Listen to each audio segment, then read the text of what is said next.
Alrighty, what is going on, Discord family, and welcome back to another edition of Market Review with me, T. Hobbs. Today is Saturday, February the 1st, but of course, we will be reviewing price action from Friday, January 31st. Last day of the month, first month of the year, was kind of eventful, right? Like the goal as a bear, I'm a bear at heart all the way up here.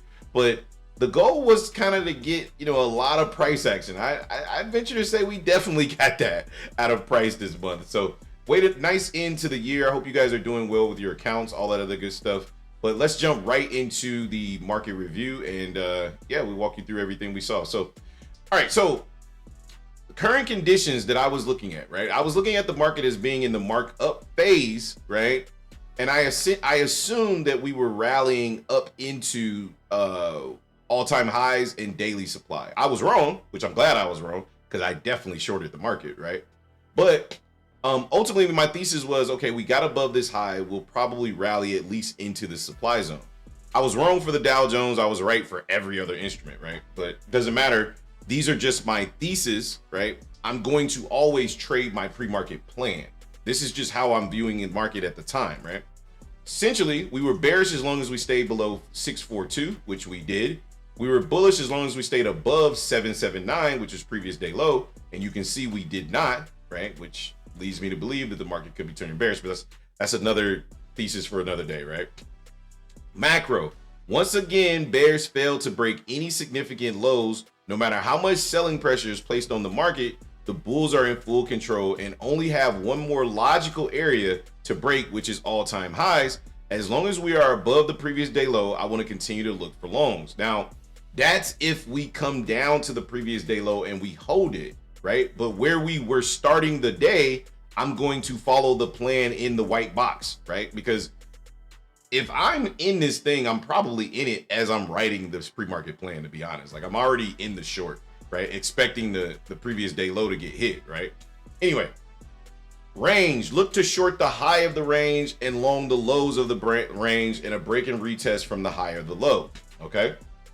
We never got a clean break, so we were looking for shorts at the high of the range. The range, 45,188 through 45,103, and you can see the market could barely make it above that high and then just completely dumped.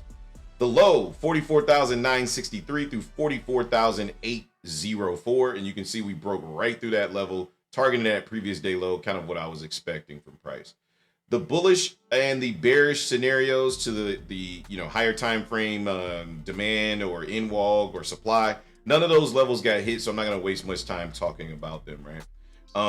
But let's go down and break down price a little bit closer to price. Wait, that's the top-down analysis. I need that stuff.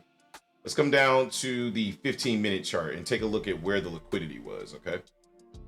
And this is going to shock you, I know, but the liquidity was in the exact same spot as it is like every other day, right? It's in London and it's in Tokyo, and it's up to you to interpret what that means to you, okay? That's where the previous session was, so that's where the liquidity is going to be. Like, it's that simple, right? And if you look, Sydney opened with a gap, right? I'm sure this got a whole bunch of bulls horny, right? Like, they were like, oh yeah, we're going to the moon, baby, including me, right? But I'm still, no matter how I feel, my goal is to trade objectively what price is doing at the moment. And objectively, the question I always ask myself is, we are at premium or discount? And if I'm trading up here, we're definitely at premium, okay? So anyway, we had London lows here, Sydney lows here, or Sydney and Tokyo lows here, and then London came up and made the high on what I deem the high of the day, okay? So if we take those Lux Algo sessions off and we just get a little closer to price, right? Let me turn this off here. And yeah, I want to leave that on. Okay, let's come down to let's go down to the 2-minute, right? This price just looks a little better on the 2-minute in the morning, and I've kind of shared with you guys what my trade was on the day. So the trade that I took on the day was basically the same trade I try to take every day, right? Which is just that 550 610 macro. I ended up getting short at 45,213. I was short 45,213. My stop was above the data high. I think I had a data high at like 293, 300, something like that. I only really needed maybe about 10 points of drawdown. I think about maybe about 10 points of drawdown. But ultimately, I was willing to hold this thing up to about 300. Right? We just didn't. We never got that rally up, so it ended up working out. Again, things I could have done better. My target on this trade was previous day low. Right? And you can see,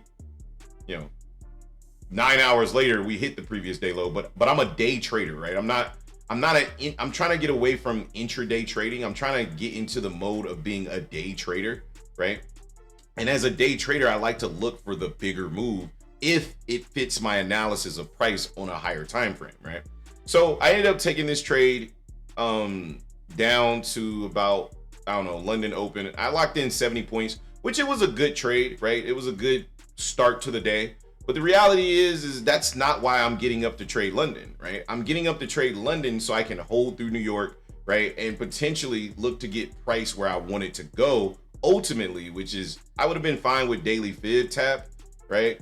And, I really wanted previous day low. So something I got to work on with myself. But anyway, I'll just go through what I saw, right? So essentially 550 macro, I look for the market. One, we're in premium. So I'm really not looking to trade the macro if it's trading down, right? I don't care when the macro starts trading down unless I'm in up here, which I think I was, honestly. I think this is where I got my entry, right? Because we were trading up into the 550 macro, and I looked at this as bearish because of the structure, because I'm looking back here. Right? I'll go to the 5 minute, right? And I'll show you guys exactly what I saw, okay? What I saw on the 5 minute, right, was this low right here, right? It's not a swing low, but we're in premium, so I'm looking for the last low, right?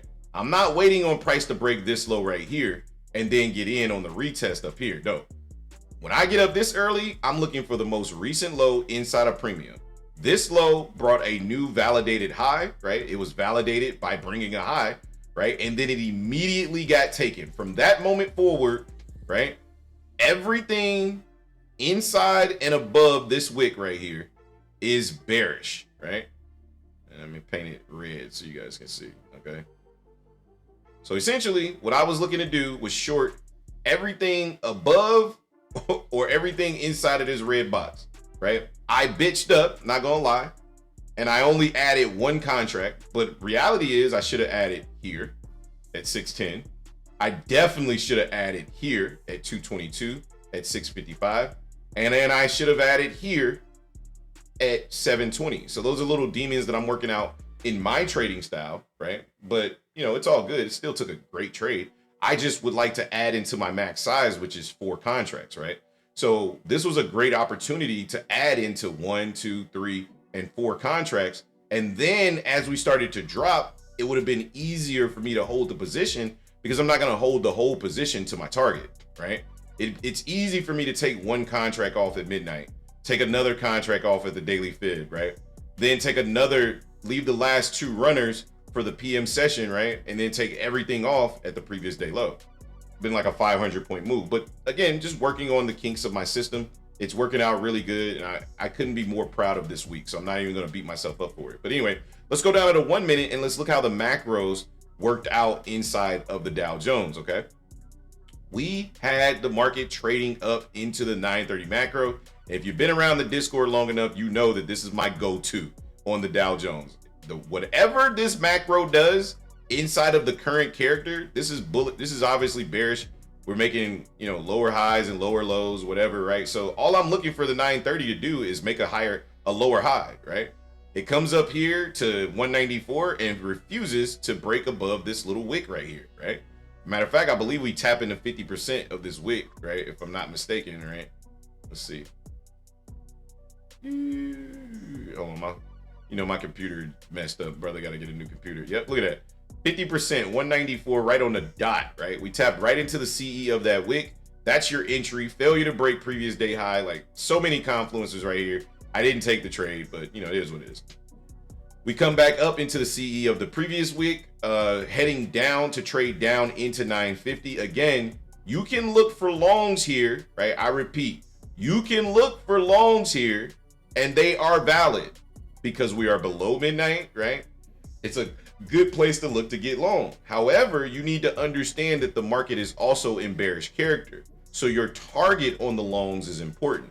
You take longs here, your target should be midnight. Get the fuck out, because once the market crosses back over midnight, it's clear to come down even lower, right? Especially a failure to take out this cluster right here. Not to mention, my favorite candle ever is the 1037 candle, right? I keep telling you guys about the 1037. Do your own research, right? 45,089, you could have got short there. And again, the market ran that high, but I mean, you're talking maybe 20, 30 points of drawdown. Not worried in the least bit. 1037 candle holds again. Again, if you got short 1037 though, you could have took profit at the daily fib and you would have never got stopped out. But anyway, or you would never even seen drawdown. So then we rally up into 1225. Again, another macro that I absolutely adore, right? We get back above midnight again and failing to break the previous high. It's time to go short. And then Trump did the rest, right? Like, I mean, yeah, PM session usually was probably going to head down anyway, but the delivery was just built different, right? It was built different.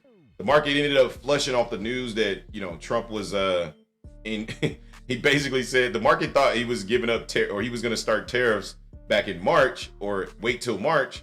And then he came out, his press secretary came out and was like, nah, they starting on Saturday for Canada, Mexico, and whoever, and China, and whoever else wanted, basically. So the market was like, what? And if you guys are wondering from a fundamental standpoint, the reason why tariffs are so important to the market is because it affects the overall GDP in the short term, right?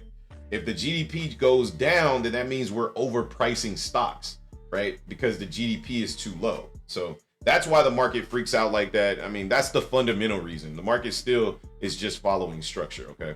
All right, so let's move on to the S&P 500. I wanted to highlight my man Jay Seals because he took a trade that I would never take, but it was a great thesis and it followed his plan, right? And I wanted to highlight that because that's what it's all about, right? Regardless of what the fuck I think, you know, Pippi, Valdez, Yoga, Mike, Bud, you know, Jayhawk don't speak a lot, Marv, it don't matter what the fuck nobody thinks. What matters is if you have a plan, you should follow it. Now let's read Justin's plan before going over to the S&P. After 3 days of the consolidation, we are finally breaking out of the range. It's hard for me to be bearish after Monday's candle because I believe, and that's what's important, we are going to gravitate to the supply zone above us. Bullish, as long as we are above 6105, right? I want to look for longs targeting the 3-hour supply, which is, you know, his 3-hour supply. You can see in his picture, it's like at 6143, right? I would like to see a strong drop fail to go long. In other words, he's not looking to long the high. He wants to long the pullback to get long, right? He's waiting on a pullback to get long. Bearish, if we are able to get below 6105, I want a short looking for weakness to go short. If we continue to rally, I want to look for shorts at 3-hour supply, which is the 3-hour supply is referencing here, 6143 for rejection. Now, if you remember those levels or you rewind to take back or whatever, just look at 6143, right? If you look here, right, I'm going to draw a line at 6143. 6143.50 is the purple line. That's exactly what price did, right? The market opened here down at these lows, right? Or I think the market was opening up at the highs. Yeah. The market opened down at the highs. We traded down into 930, right? I believe Justin took longs inside of the 950 candle, roughly about 61, 22, 23, 24, something like that was his entry. He took the market long here and his target was perfect. I don't know if he held through because it was kind of choppy. I think he said he cut it for like 10 points or something like that, 10 or 12 points, something like that. But ultimately we went right to his profit target of 61.43. Later, he ended up taking a paper trade at 61.42 down to 61.24 and he was done for the day, right? Ultimately, I would never take this long because it doesn't fit my system. But my system isn't Justin's system. It isn't Pippi's system. It isn't, you know, it's my system, right? Inside of his system, he saw an opportunity. He took advantage of that opportunity and he made money. At the end of the day, as long as you can repeat that, that's all it is about. So I wanted to give a special shout out to Jay Seals for killing it on that trade. Ultimately, there's no reason to break down the S&P 500 except there is. Just kidding.